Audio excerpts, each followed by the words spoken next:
Hi, Bible భాష్యానికి స్వాగతం.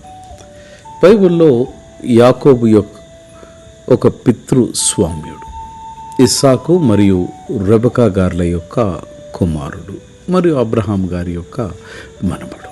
ప్రారంభంలో మోసగాడినటువంటి యాకోబును దేవుడు తన మహదైశ్వర్య కృపచేత ఇశ్రాయేలుగా మార్చినాడు. హీబ్రూ వర్ణమాలలో యాకోబ్ అని మనం చూడవచ్చు.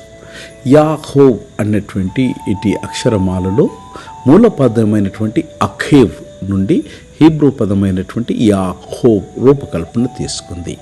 అఖేవ్ అన్నటువంటి మూల ధాతువు యొక్క అర్థము మడమ లేదా హిల్కపు అన్నటువంటి అర్థాలు ఉన్నాయి.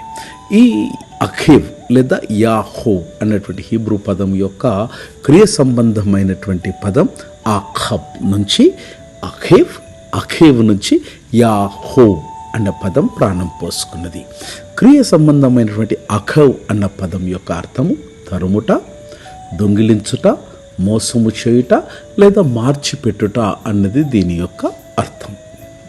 అఖేవ్ అనగా మడమ, పట్టుకున్నటువంటి సంఘటనతో ఈ పేరు వచ్చింది. యాకోబ్ అన్నటువంటి ఈ పదానికి అర్థము మడమ పట్టేవాడు, యాకోబ్ అన్నటువంటి పదానికి అర్థం తస్కరించేవాడు, యాకోబ్ అన్నటువంటి పదానికి అర్థము మార్చి పెట్టేవాడు అన్నది దీని యొక్క భావం. ఇది విశ్వాసులందరికీ ఒక పాఠం. మన లోపాలను దేవుడు తన మహదైశ్వర్య కృపచేత మారుస్తాడు.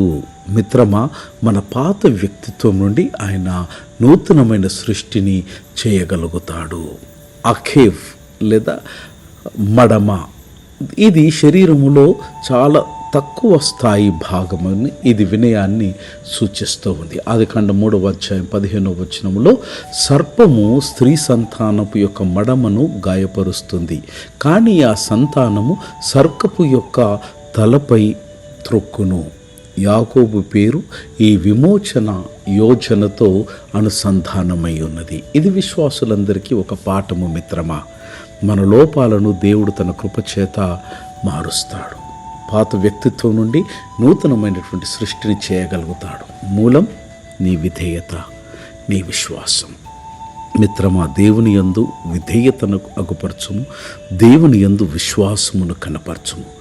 నీవు నిత్య నూతనమైన ఆశీర్వాదకరమైన జీవితంకు దేవుడు నిశ్చయముగా మారుస్తాడు. God bless.